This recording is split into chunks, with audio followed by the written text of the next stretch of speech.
If you want to strike it pure like the pros, consistently every single time, then you need to do one key thing. It's not checking your grip or how your arms are moving in your swing or your ball position even.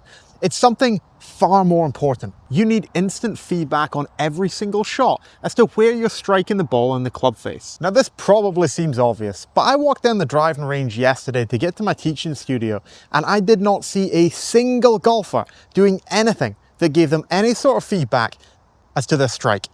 The range was jam-packed. I'm going to give you simple tools you can use the next time you're on the range to give you instant feedback on strike, and if you use them consistently, you will see your ball striking improve astronomically, I guarantee it. Before we get started, I've put together the most in-depth instructional video I've ever made on strike. The perfect strike blueprint. It's completely free.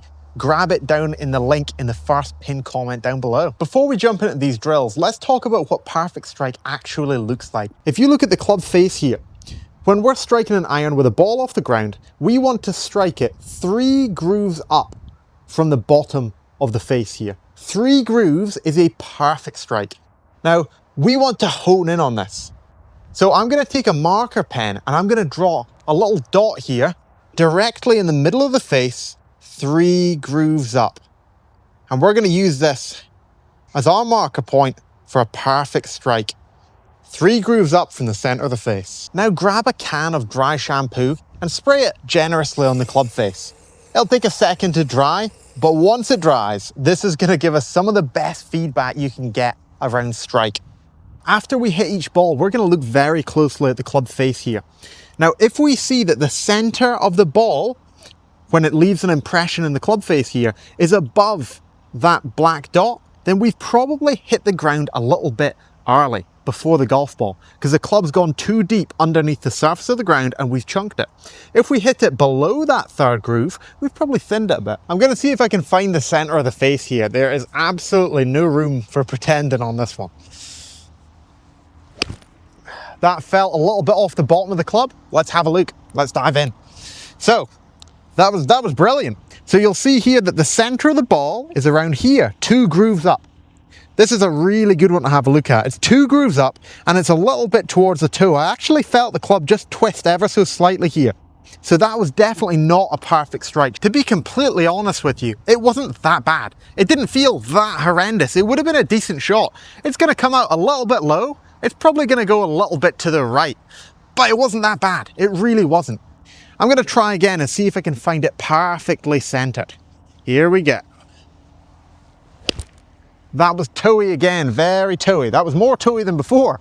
Again, it didn't feel that bad, but it was quite bad. So that one, center of the ball is here. So it's around 3 grooves up now, but the issue is that it's far too far on the toe of the club. I'm going to wipe the club face clean now, and I'm just going to respray it, just so that we can accurately see exactly where we're striking it. Now, all of those shots I've hit so far, they honestly weren't that bad. They would not be that bad out in the golf course. But if we can train at a harder level than what we play at, we're going to develop some serious skill, and golf on the course is going to feel much easier. So I've resprayed it. I've got a completely clean face now. We're going to see if we can find the center of the face. Hopefully it won't be in the toe in this one.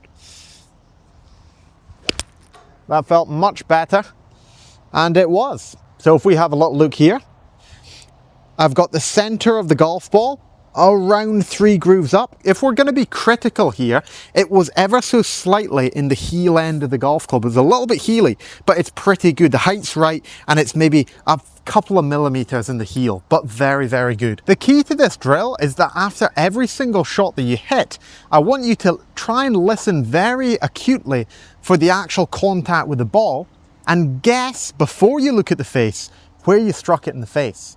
So if you felt like you caught a little bit of ground before the ball, the chances are you probably hit it higher in the face because the golf club went too low into the ground.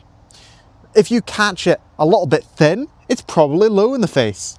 If you feel the club head twist open, then it's probably in the toe. And if you feel the opposite, it's probably in the heel. Guessing this after every single shot and then checking it with that instant feedback with the dry shampoo is the wonderful way to improve your ball striking. So having that instant feedback there that you can relate to off the baseline of that black dot saying, okay, that was a little bit in the heel, that was a little bit in the toe. It brings on your ball striking so much, and your feel for strike is going to improve astronomically. Have you ever practiced like this on the driving range? Have you ever used dry shampoo? Have you ever looked at strike after every shot and really acutely focused on it? I'd love to hear your thoughts down in the comments below. Pop a message down there. And if you want to dive even deeper into strike and what a perfect strike really looks like, then just grab my completely free perfect strike blueprint down in the first pinned comment down below. Make sure you subscribe as well so you never miss a free lesson. I'm popping them out every week to help you play better golf. Thank you again so much for watching. I hope you have an incredible day. Enjoy your golf.